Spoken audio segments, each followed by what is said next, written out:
welcome back to my channel. So this is episode 1 of my 5 essay series on how to be a cool girl, and in episode 1 we're gonna discuss the concept of being a tryhard. First of all, if you see a bit of a glittering light around here, I have a candle lit for my sister who's taking an exam, so yeah, witchy things.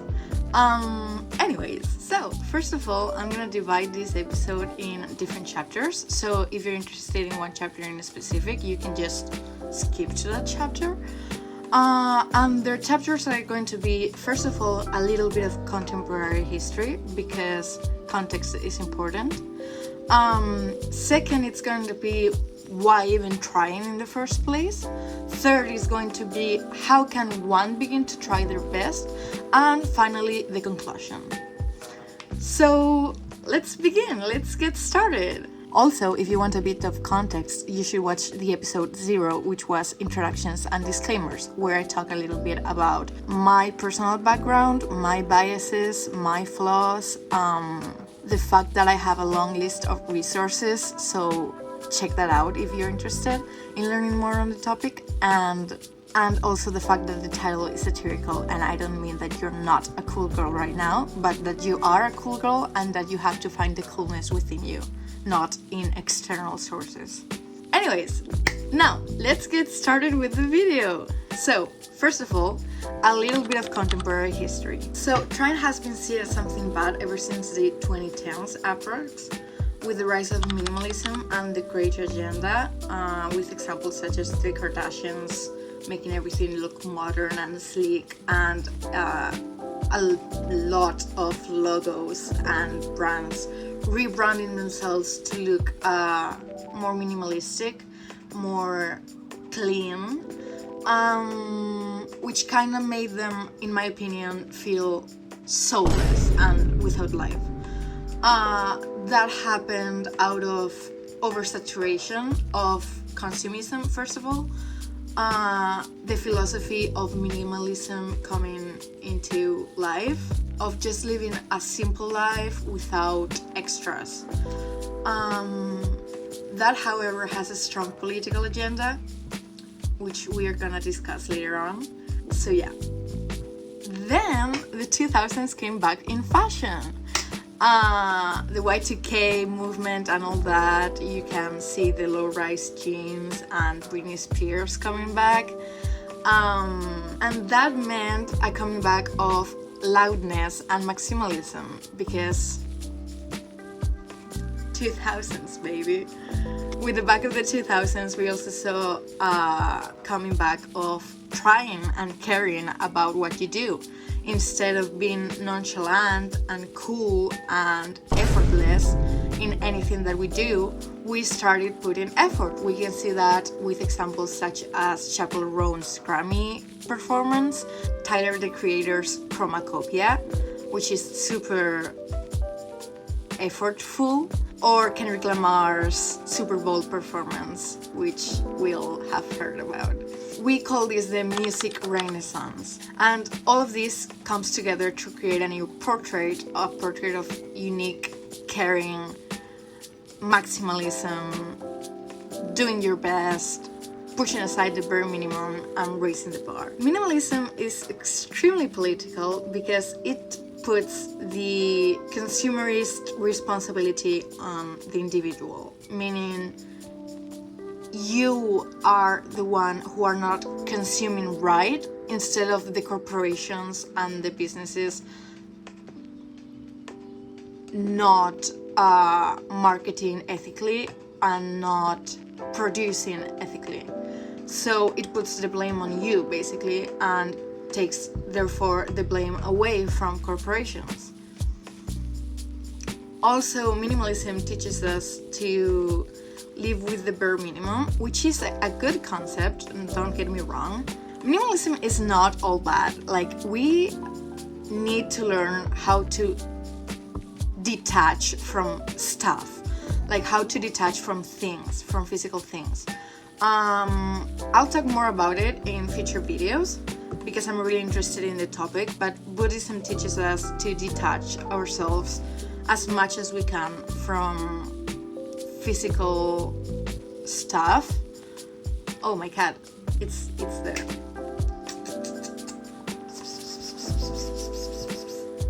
He's ignoring me. Anyways, yeah, to detach ourselves from physical stuff, which is really interesting, and that's something to explore further. But we also need to keep in mind our individualism and our self-expression, which with minimalism is basically impossible because you don't have fashion to express yourself, you don't have makeup to express yourself, you don't have art to express yourself. Like, in conclusion, minimalism is cool, but take it with a grain of salt. So that's pretty much the first part on contemporary history. So why even trying in the first place? First of all, it's really important to differentiate between trying because we want to try and trying out of performative, trying to impress other people sort of situation. Because we are not afraid to try because we're afraid of failure. We are afraid to try because we're afraid of being seen failing. Because we do everything publicly these days. And digital media is, as we will see in the future, raising the expectation of perfection. Everything is editable, everything is deletable. So why would you have a bad feed or a bad picture on your profile if you can just edit it or delete it? So trying exposes you to failing publicly, and failing publicly exposes you to judgment from a society that expects you to be nothing but perfect. But as artists and creatives, the whole point is the process. The point shouldn't be the final product. The point shouldn't be going from A to B without doing anything in between. And to only share what's done after hours of work and hours of research and hours of putting effort and trying is kinda only sharing the tip of the iceberg.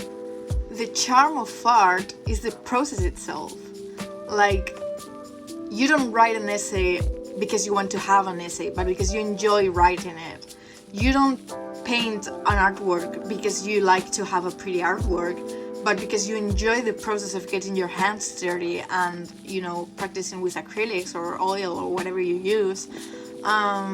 You don't compose a song because you want to hear the song, but because you enjoy composing the song. If you take the process out of the art, you take the soul out of the art, basically. So yeah, that's why trying is so important as creatives. Deleting the trying part of the equation is deleting the fun part of the equation. Our continual quest for efficiency discourages looking too deeply. He was, in my opinion, right. The goal isn't to finish quickly, efficiently. Like, it isn't to be productive, it is to be creative. There's a big difference between the two of them, which we're going to talk about in episode 2. Create more than you consume. So the goal is to try and try again and try again, because that's what we do. That's what we have left as humans. So how can one begin to try their best? Going back to the whole differentiating between doing it out of wanting and doing it out of performative sort of thing, it's important to note that your fear of being seen failing is produced by your ego. Like, the only thing that you're protecting by not trying is your ego. So the only thing you're protecting is that precious self-worth that you have built based on other people's opinions instead of your own. But by doing that, you are killing your own life. Like, you are killing your enjoyment of life, because you're so focused on making everything look effortless and nonchalant that you are like, it's a paradox. You're putting effort into making it look effortless. What the hell? So if instead of putting effort in trying to make it look effortless, you put effort in actually having fun in the process, you would be much of a better creative, in my opinion. I'm gonna talk more about shadow work in the future, but if you're interested, I'm gonna link some stuff in the description. You're basically limiting your enjoyment of life just so other people won't think you're enjoying life too much. What is enjoying life too much? What is being a tryhard? Like, that's something good. That's something inherently good. It shouldn't be something to be ashamed of. Trying and enjoying and having fun. In my opinion, that's the worst failure you could face. The not even trying thing. The not even putting effort thing. That's worse than failing. Because you haven't even given yourself the chance to try. Another thing that I think it's important to note is the perception other people have of you.